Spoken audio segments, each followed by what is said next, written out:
الحمد لله نحمده ونستعينه ونستغفره ونؤمن به ونعوذ بالله من شرور أنفسنا ومن سيئات أعمالنا من يهده الله فلا مضل له ومن يضلله فلا هادي له ونشهد أن سيدنا ونبينا ومولانا محمدا عبده ورسوله أما بعد أعوذ بالله من الشيطان الرجيم بسم الله الرحمن الرحيم إنا أعطيناك الكوثر فصل لربك وانحر صدق الله العلي العظيم وصدق رسوله النبي الكريم ونحن على ذلك من الشاهدين والشاكرين والحمد لله رب العالمين. قدرمند علماء کرام مجاهدین عظام قدرمند مؤمن مسلمانان ورونو ټول ته السلام علیکم ورحمت الله وبرکاته. ټول ته د هر څه د مخه د دې مبارک لوی اختر مبارکي وایم. الله جل جلاله مو صالح اعمال قبول کا او الله جل جلاله دې د نیکو اعمالو توفیق درکړي. الله جل جلاله دې دا اختر زموږ استادو د پاره مبارک وګرځي او الله دې دا همیشه پر موږ دا خوشحالي د اختر را وګرځي. مسلمانانو ورونو نن د اختر قدرمند مبارک ورځ ده. د مسلمانانو د سرور او د خوشحالي ورځ ده. په دې ورځ کې مسلمانانو ته خوشحالي په مخ کې راځي. لو خوشحالي خو د حاجانو د حج ده چې طواف زیارت وکي او د حج نه فارغ شي نو هلته ډېر لوی خوشحالي وي د حجانو مبارکانو. رب جل جلاله دې د دې حجونه قبول کړي. الله دې د دې دعاګانې قبول کړي د ټولو مسلمانانو په حق کې. او بل خوشحالي دا چې مسلمانان په نن ورځ کې د الله جل جلاله غټ عبادتونه سرته رسوي. یو په دې ورځ کې دغه لمونځ دی چې په نور وخت کې نسته. دا مسلمانان په یو ستر او لوی او عظیمه اجتماع کې سرته رسوي. په دې ورځ کې به رسول الله صلی الله علیه وسلم پر دې باندې ټینګار کاوه چې تاسو دې ورځې ته ځانونه حاضر کړئ. نر او ښځې ځانونه حاضر کړئ تر څو د مسلمانانو په دعاو کې تاسو شریکان شئ او په دې ښه عبادت کې برخه واخلئ. نو د مسلمانانو د پاره دا اجتماع او دا د مسلمانانو په دعا کې شرکت دا یو لوی خوشحالي ده. دا اجتماع چې د مسلمانانو د پاره ده. په اول کال کې د هجرت دا د مسلمانانو د ادغال منځو د اختر منځونه را روان سو شروع سو. دا هغه وخت څخه بیا در دې وخت پورې د مسلمانانو دا د اختر او د خوشحالي او د عبادت ورځ ده. بل دا خوشحالي ده چې په کوچنی اختر کې صدقات الفطر دي چې خلک دا د فطر صدقې ادا کوي. دا غنیان چې دي دا د فقیرانو سره مرسته کوي. دی باندې غنیم خوشاله چې د صدقې او د خیرات ځای پیدا کړی دی په ثواب باندې خوشاله. فقیران بیا په امداد او کومک باندې د غنیانو خوشاله. او په لوی اختر کې بیا د اضحیو مسله ده دا د اختریانو غوښې دي چې غنیان خلک اختریان حلالوي او دې غریبانو دې مسکینانو ته دا خیرات په غوښو باندې کوي، غوښې ورکوي. نو دا هم یو خوشحالي ده. او دا غنیان خلک چې دي دا د فقیرانو غریبانو سره مرسته او کومک کوي. په دې ورځ کې به رسول الله صلی الله علیه وسلم پر صدقه او خیرات باندې ټینګار کاوه. دا د خوشحالي ورځې دي، په دې کې ثوابونه تر نورو ورځو ډیر دي. تاسو په دې ورځ کې خیرات کوئ. دا د خیرات ورځ ده، دا د کومک او د امداد ورځ ده. په دې ورځ کې تاسو د یتیمانو سره، د کونډیانو سره، د غریبانو فقیرانو سره مرسته کوي، کومک کوي. دا صدقې او خیراتونه چې دي دا ستاسو د ګناو د لرې کېدو ذریعه ده.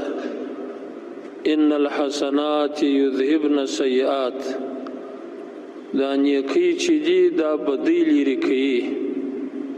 نو ستاسو ګناو به الله پاک در معاف کړي. د ګناه څخه یو څوک نه دی خلاص. د هغې کفاره په دغه خیرات باندې ده، په دې امداد باندې ده، کومک باندې ده. رسول الله صلی الله علیه وسلم د عیدګاه په لمانځه کې وښځو ته خطاب کوي: تصدقن فإني أريتكن أكثر أهل النار.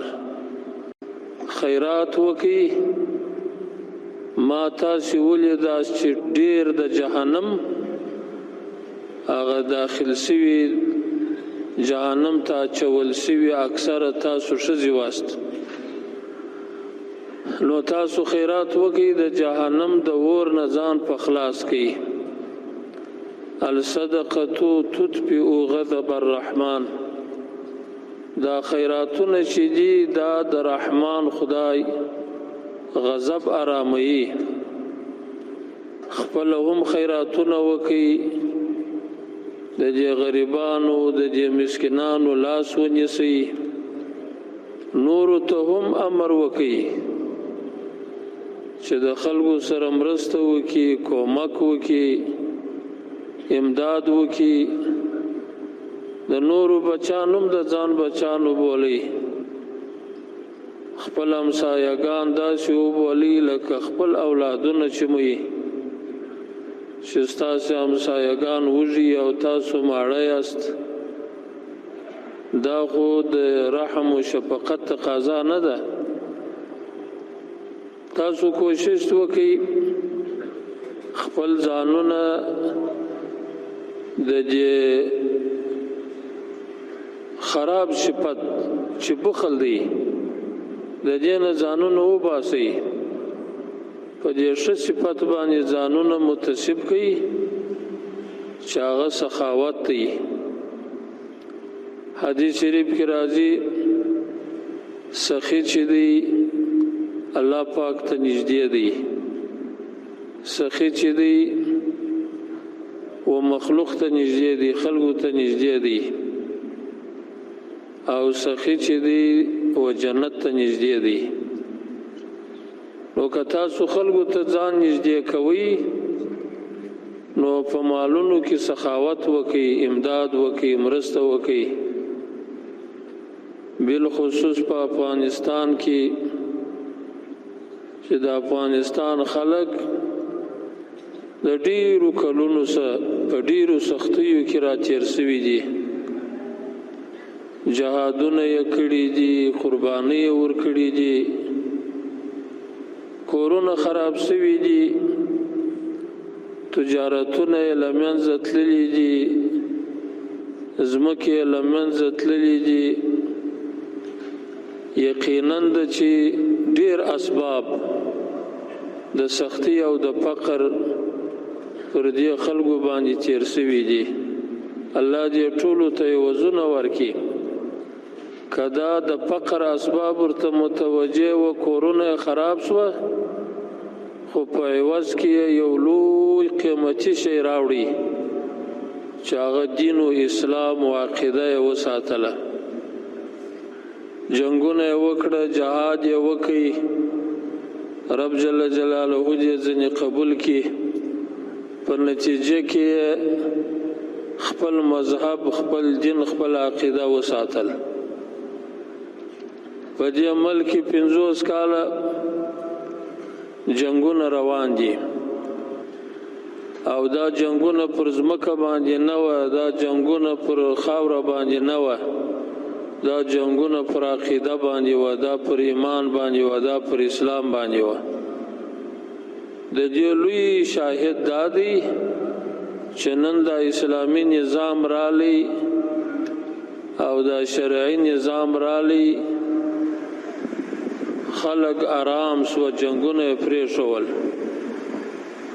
کدا د ملکیت جنگ وای یا د ځمکې جنگ وای اوس هم جنگ روان وای ولیکن دا جنگ د اسلام او د عقیده او د مذهب د تحفظ او ساتنې جنگ وو نو په دې جنگ کې هر څه لمنځه ولاړه کورونو هم لمنځه ولاړه سرونو هم د منځه ولاړه مالونه هم د منځه ولاړه یقیني ده چې د افغانستان خلک به په غربت کې وي اوس همت پکار دی لکه د جنگ په میدان کې چې دا میدان وګټي او دا کاروان یې در خپل منزل ورساوه اوس چې دا کاروان هم در منزل ورسي چې خپل په مابینس کې دی یو د بل سره کومک او تعاون وکي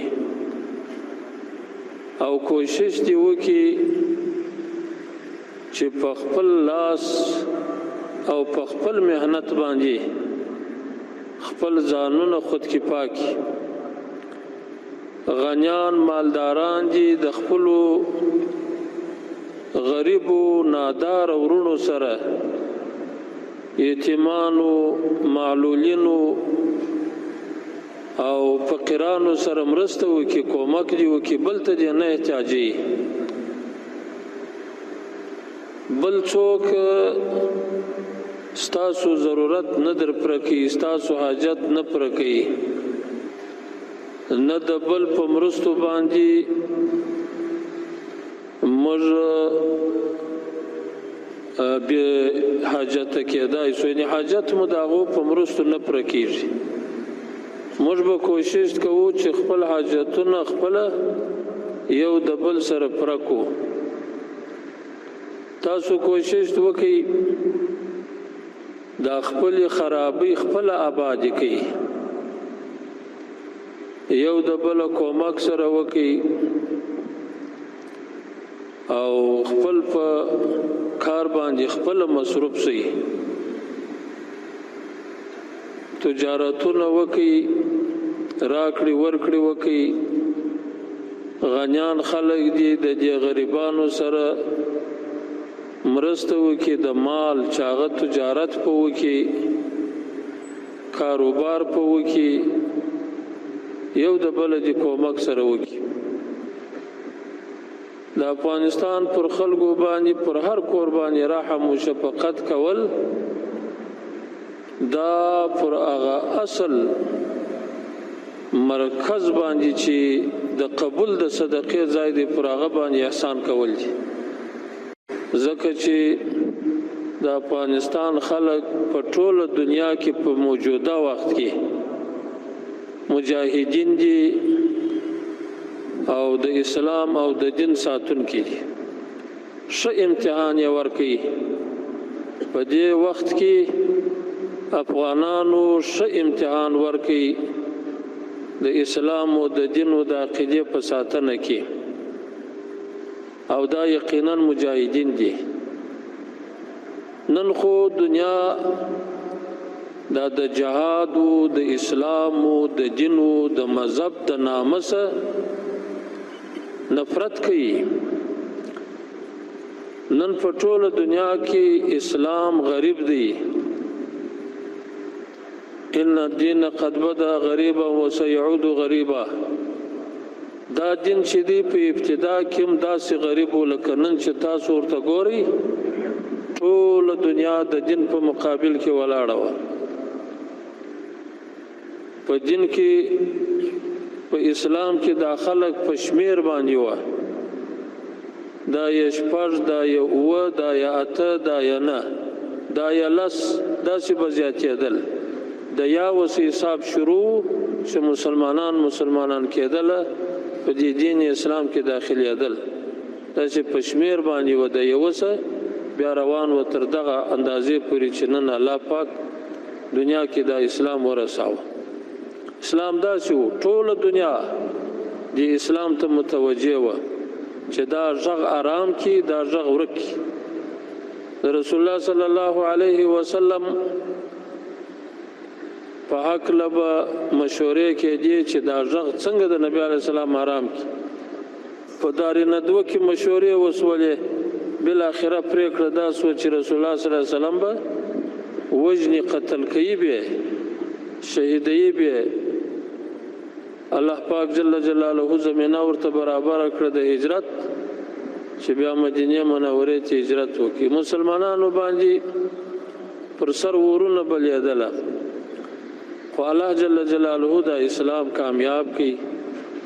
دا اسلام چې نن په دې دنیا کې ویني، دا اسلام نن خلکو ته ډېر نابلده دی.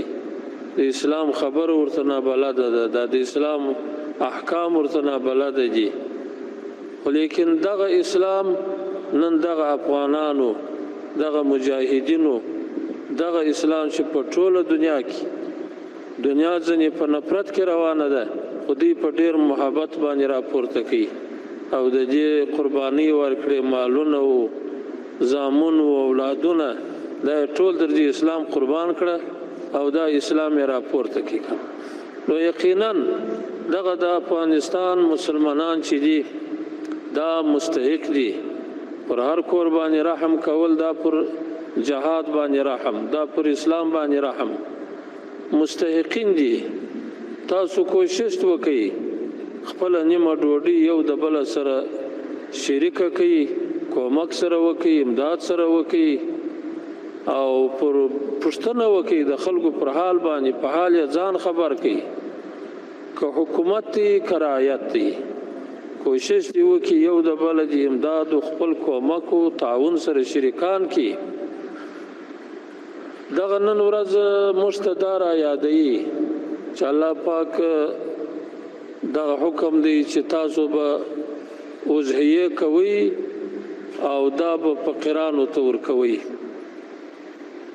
رسول الله صلی الله علیه وسلم خلکو ته وویله چې خلک فقیران دي، تاسو چې کله وضحیه وکئ وچوئ مه، بس تا خلکو ته تقسیموئ کنه، ورکئ، امداد وکئ، کومک وکئ د خلکو سره.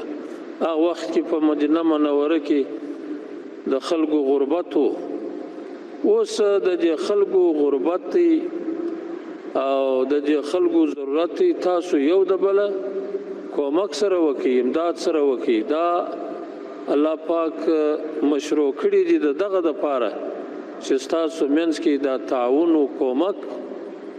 نن ورځ به غنیان هم اختر تیروي، فقیران به هم تیروي.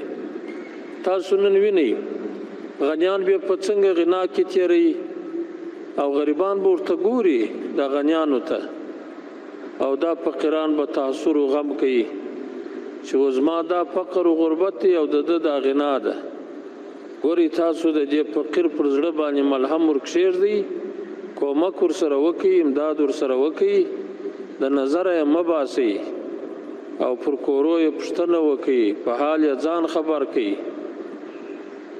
دا د الله جل جلاله یو لوی رحم دی چې نن ستاسو خیرات او ستاسو صدقه خلق در څخه قبلوي. سبا به داسې وخت راسي چې ته به د خپل مال ګرځې، څوک به در څخه قبلوي نه. نن لا دغه وخت دی چې نن یې ستاسو خلق قبلوي. ته د دې فقیر او د دې غریب احسان ومنه چې ستا څخه صدقه قبول کړه، ستاسې خیرات قبول کړي، چې الله جل جلاله پر دې باندې تا ته اجر درکړي، تا ته ثواب درکړي. بخل چې دی دا په مؤمن مسلمان کې نه راځي. دا بخل د نفاق علامه ده. منافق بیا بخیل وي، هغه تصدق نه کوي، هغه خیرات نه کوي، ځکه هغه دې ته عقیده نه لري چې آخرت ستا یا الله پاک ما ته پر دې باندې اجر راکړي. او څوک چې سخاوت ولري او تصدق کوي، هغه کې بیا نفاق نه وي، هغه کې منافقت نه وي. نو د منافقت څخه د خلاصېدو یوه لاره دا ده چې بس سړي کې سخاوت الله پیدا کړي. سخي سړی چې دی هغه منافق نه وي، هغه د نفاق خلاص. او یو سړی چې د مال در سر په هغه حقوقو کې تیر شي، نو هغه بیا در سر هم تیریږي د الله دپاره. بس دا د دې سړي پر صادق ایمان باندې دلیل دی. دا مال چې الله پاک تا ته درکړی دی، دا یو امتحان دی الله په تا باندې کوي. الله پاک د مال د درکولو سره تا ته د مصارفو ځایونه هم ښولي چې په دغه ځای کې ته مصرف که، خو که هغه ځای رالی ته پکې مصرف نه کې، نو ته بخیل هم سوې، په یو بد صفت باندې متصف سوې چې تر دغه بد صفت نو په اسلام کې شته نه. او که دې بې ځایه مصرف کوي، په خپل ځای کې دې نه کوي مصرف، بې ځایه دې مصرف کوي، بیا نو مبذر و مسرف شوې، بیا هم په یو بد صفت باندې متصف شوې چې هغه د اسراف و د تبذیر صفت دی که نه. نو نه به بې ځایه مال مصرفوې او په ځای کې بیا مصرفوې. دا د الله جل جلاله یو مسؤلیت دی، ستا په غاړه باندې الله درکړی دی که نه. بې ځایه مال مه مصرفوئ. که مو یوه ذره مال بې ځایه مصرف کوي چې نه د دنیا خیر پکښې کېدي نه د آخرت، نو دا ته په تبذیر کې رالی، په اسراف کې رالی. ان المبذرین کانوا اخوان الشیاطین. دا اسراف کوونکي چې دي دا اخوان الشیاطین دي. او کله چې په خیر کې مصرفوې، نو هغه چې هر څومره مصرفوې په هغه کې بیا اسراف نشته، هغه بیا ښه صفت دی، دا د سخاوت صفت دی. الله ته د نږدې کېدو صفت دی، مخلوق ته د نږدې کېدو صفت دی. نن کوشش وکړئ دا خپل مالونه د مسلمانانو په ګټه مصرف کړي، د مسلمانانو په مصلحتونو کې مصرف کړي، د خیر ځایونه جوړ کړي، مسجدونو کې مصرف کړي، مدارسو کې مصرف کړي، په تعلیمي ادارو کې مصرف کړي، په داسې ځای کې چې هغه ستاسو دپاره خیر شي. په کتابونو کې مصرف کړي، قرآن شریفانو کې مصرف کړي، نیکانو خلکو ته ورکړي چې ستاسو په مال باندې، ستاسو په دې صدقه باندې هغه د الله عبادت وکړي، ته به ورسره شریک شې.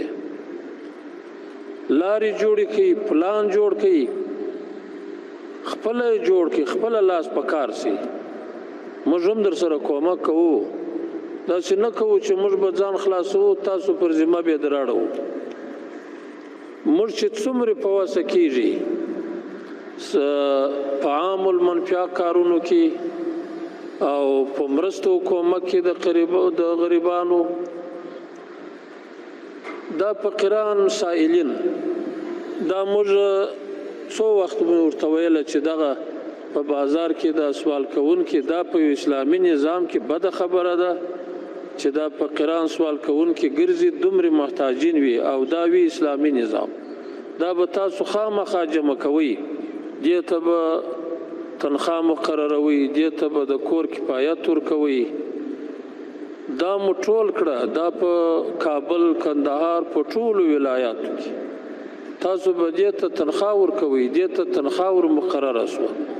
اوس مو په د اختر کې ورته ویل چې دغه اوزهیې خو پر دوی باندې نه کېږي، تاسو دغه بیت المال سه و دغه سائلینو ته وضعیه ورکوي، کومک هم ورسره وکوي او پر حال هم ځان خبروي.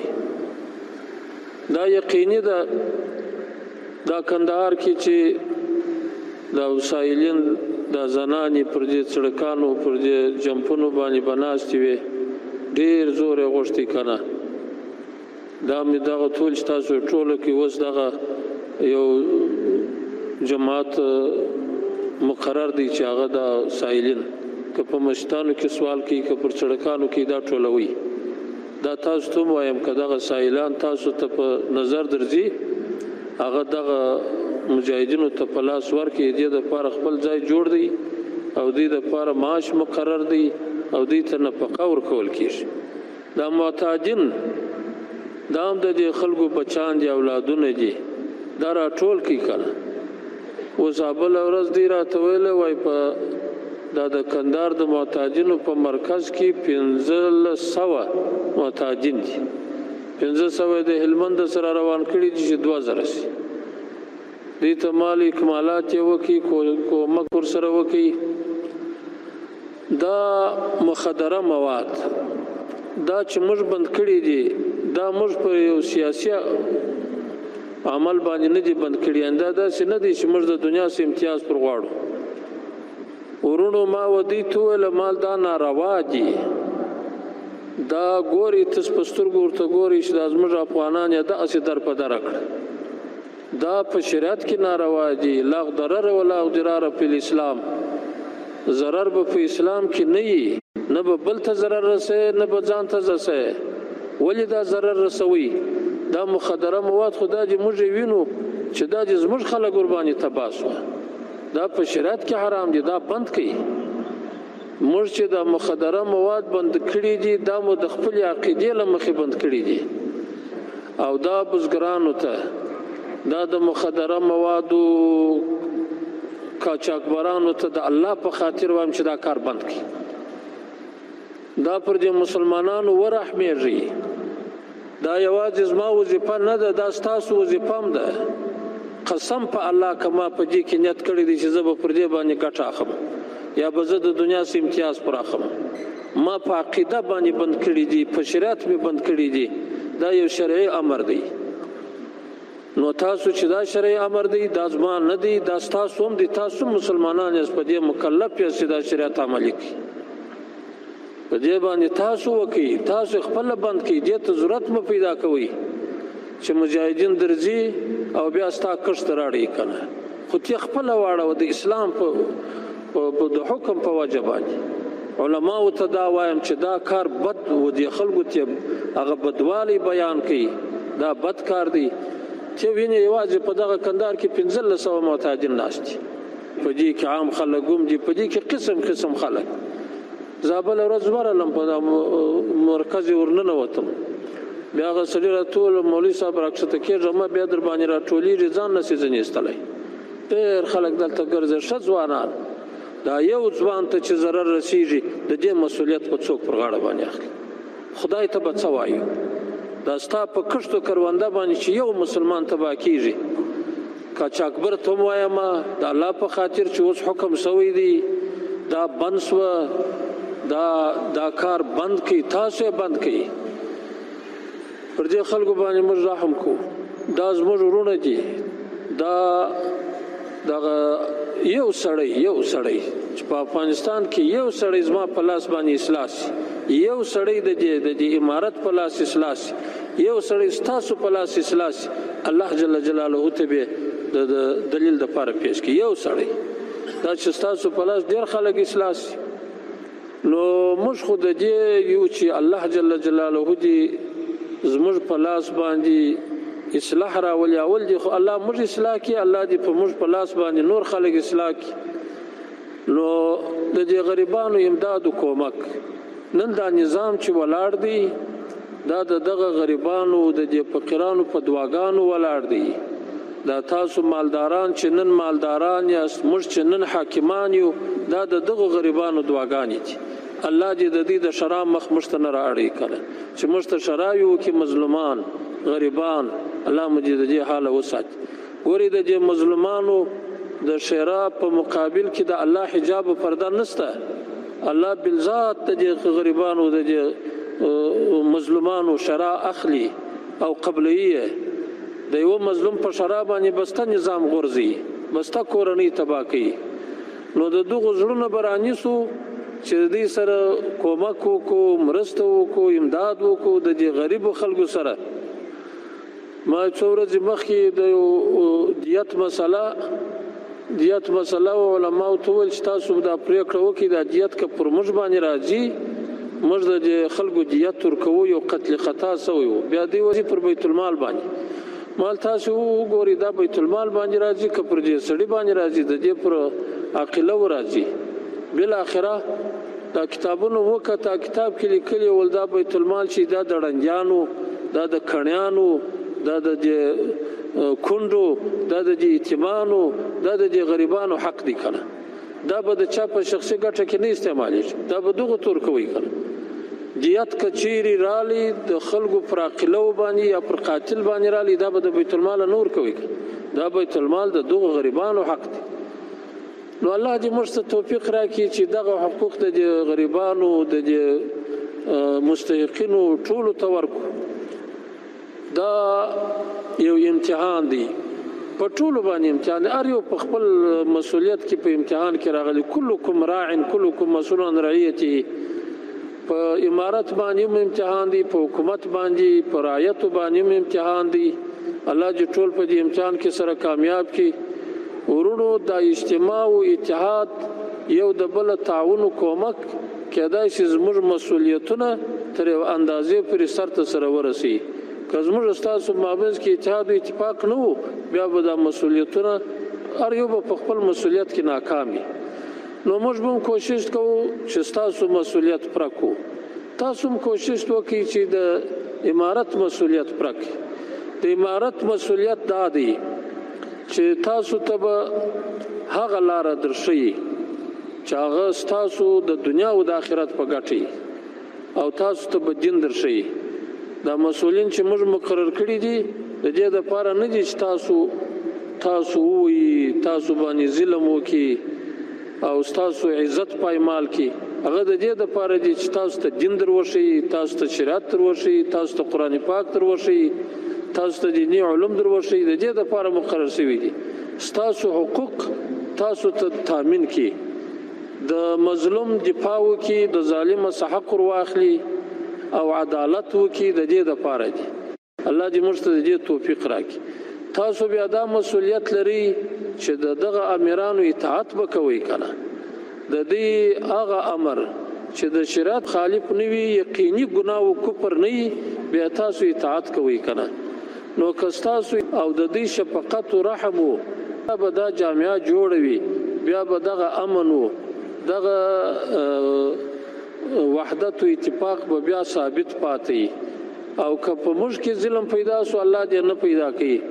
که موږ د منصب په کوشش کې سو چې خپل منصب وساتو، خپل قدرت وساتو او خپل عزت وساتو او بیت المال غنیمت وګڼو او په خپل شخصي مصارف کې مصرف کو او تاسو بیا پر موږ باندې بدګمانه یاست، زموږ اطاعت نه کوي کنه، موږ بیا تاسو پر باندې بدګمانه یو، بیا به دا نظام جی دغه امن به بیا د بیا امنی سره مخامخ کیږي. ورونو الله پاک جل جلاله ش امن را وستلې دي، شپر شت را وستلې دي. نو تاسو د دې مسؤلینو سره کومک کوي، مسؤلین دي تاسو سره کومک کوي، مسؤلین دي دا خپل رعایت دا دي د ځان د اولاد په شکل باندې وبولي. دا یا اولادونو دي لکه خپل اولاد سره چې څنګه معامله کوي د خپل رعایت سره دغه شی وکي. کدی اولاد نو بولی بیا امیریت نشي کولای. که تاسو نو بیا دا امیران د خپل پلرو په مرتبه کې ونه بولل، په دغه سیسترګ مورته ونه قتل، په قدر مورته نه ونه قتل، بیا نو بیا تاسو اطاعت نشي کولای. تاسو کوشش وکړئ دواړه خپل حقوق ادا کړئ، نو به الله په دې امن کې به مو ساتي. د اختلافونو نه ځان وساتئ، د ټکرونو نه ځان وساتئ، په خپل مابینځ کې هم چې څه خوابتیایو مستار څه مستغه سره یېرې کوي که نه. بیا بالخصوص د دغه اختر مبارک په برکت باندې بس یو نوې زندگی سره شروع کوي، ټول معافي سره وکړي که نه، یو د بل عفو سره وکړي. زه به ټولو ته زه عفو کوم، الله پاک تاسو معاف کړي. الله جل جلاله ستاسو ټول صغیره و کبیره ګناوې الله در معاف کړي. الله جل جلاله مو په آینده کې ښه توفیق په برخه کړي چې الله پاک د اسلام او د دین د خدمت لپاره ښه توفیق درکړي. تاسو په دې مجلس کې ټول یو د بل عفو سره وکړي، زړې بدی سره پرېږدئ، نوي بدی سره پرېږدئ. حکومت او رعایت دواړه سره ورونه سي، سره د پلار او د زوی حیثیت سره پیدا کړي، رحم وکړي، شفقت وکړي او یو د بل تعاون سره وکړي. دنیا درته متوجه د ستاسو دغه وحدت نسی برداشتولی. قسم قسم کوششونه شروع کړي دي چې دا نظام ګډوډ کړي، نو دې نظام پسې سپکې سپورې وایي یا نور بلایو پر وایي. ورونو دا اوس د اسلامي نظام دی، شرعي نظام، دا دیموکراسي نظام نه دی. دلته په دې ځای کې دیموکراسي نظامونه تیر شوي دي، نو دا هغه دیموکراسي د پاره خلک بیا کوشش کوي چې بیا را وګرځي. خدا موږ تجربه کړه چې دیموکراسي د انسانیت د نجات او د کامیابی لاره نه ده. ورونو دغه اسلام د کامیابی لاره ده، دغه شریعت د کامیابی لاره ده.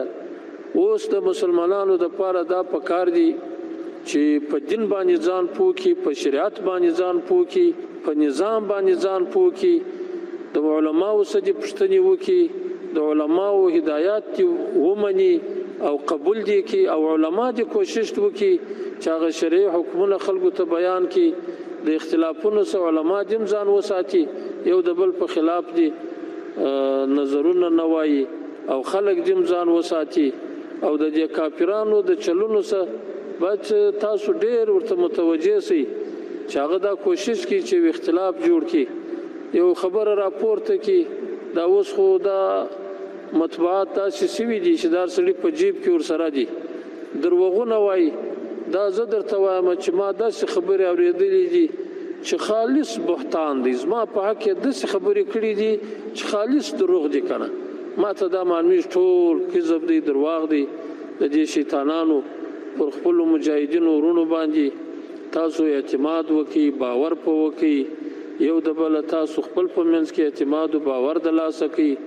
ښه حکومت دی، دا زه ته دا د دې شیطانانو خبرې دي. دا حکومت ټول شمول حکومت دی، دا خبره راخسته پلانې نسته پکښې کې، پلانې نسته پکښې کې. تاسو خو یو وارې د حقیقت په سترګه باندې وګورئ، په څلورو سترګو ورته وګورئ چې دغه خلک چې پر تاسو باندې حکومت کوي دا څوک دي، دا د کومې خوا راغلي دي، دا څنګه خلک دي، د دې سابقه وګورئ، د دې موجوده حالات وګورئ. ورونو ګرد خو نسی حکومت کېدای، دا چې په حکومت کې دي هغه مسؤلیت لري. د دې و عمل ته وګورئ، و کار ته وګورئ، که مریی دی، که حبشي دی، که غوږونه پرېږدي، که پزه پرېږده، که هر څوک دی، خو د هغه و عمل ته وګوره، و کردار ته وګوره، نظام ته وګوره چې څه کوي، پر کومه خوا ځي.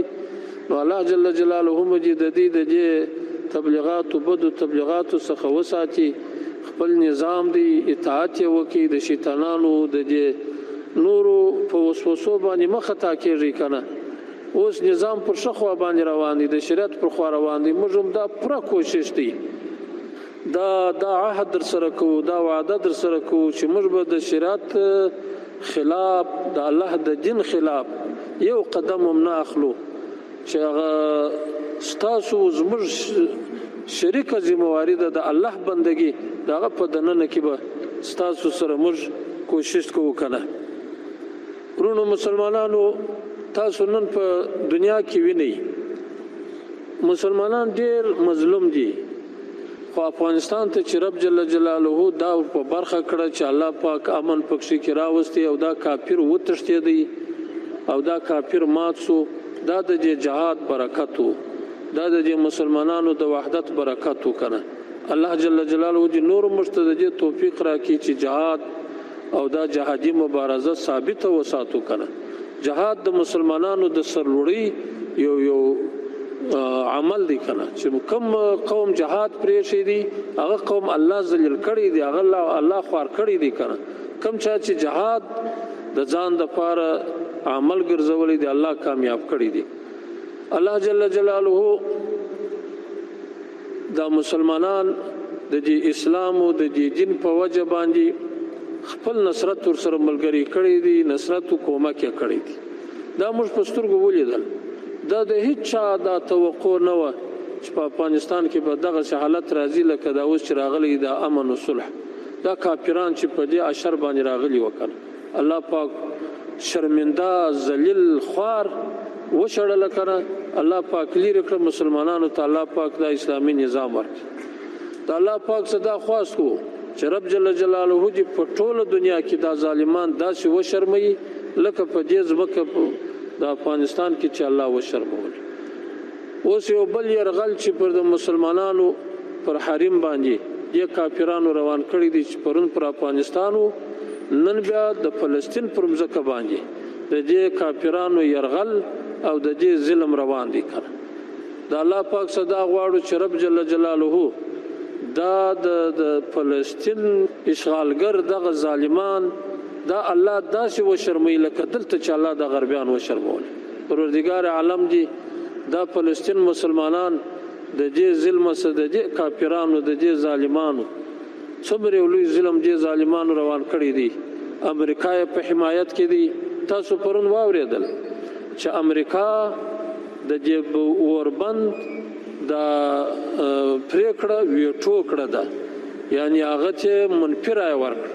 14 ملکونه د هغه په مثبت رایه وکړه چې دغه فلسطینیانو باندې اوربند وشي، لکن دغه ظالمې امریکې چې دلته په افغانستان کې ظلم کاوه هلته په فلسطین کې ظلم کوي. نن د امریکې په دوستي باندې خلک خوشحاله دي کنه. امریکې دوستي د ځان لپاره کامیابي بولي، خو دغه در لوی ظالمه دغه امریکا ده کنه. د فلسطین د ټولو مسلمانانو قاتل امریکا ده. اسرائیل د امریکا په زور باندې غورځي. که امریکا نه وي بیا دا یو شور هم نشي خوړی. لکن امریکا پر خلکو باندې بندیز ولګه او زموږ ملک ته 12 هیوادونو خلک نه راځي، د افغانستان د عجم نه راځي. ولې؟ دا د افغانستان حکومت پر دې خلکو کنټرول نه لري کنه. نو ظالم ستا دغه د بشریت سره دوستي ده. دا اوس چې ته د ښځې او ماشومان په ورو کې سوځې، یو داسې حالت خو چې د برداشت نه دی د دې ظالم. لکن د بشر د حقوقو ادعا دی کوي. ولی په افغانستان کې د بشر حقوق پایماله شوي دي؟ ولی ښځې په کار کې نشته؟ ولی د ښځو تعلیم بند شوی دی؟ ولی د ښځو مکتب بند شوی دی؟ ولی پوهنتون بند شوی دی؟ ولی امر بالمعروف رامنځته شوی دی؟ ولی حجاب لازمي شوی دی؟ ولی په ښځو حجاب؟ ولی بلا محرمه ښځې نه پرېښول کېږي؟ دا د بشر خلاف دی.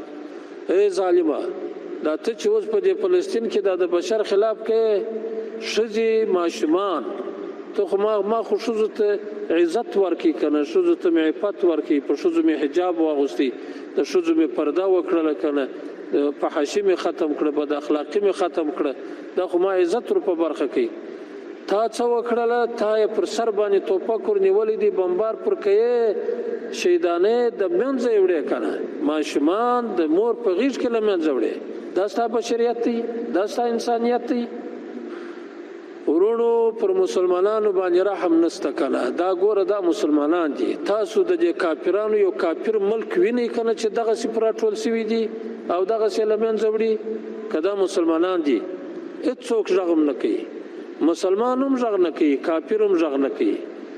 مګر دلته دا اسلامي امارت باندې چې د خلکو حقوق پکښې کې محفوظ دي، پر دې باندې ټولو نارې دي.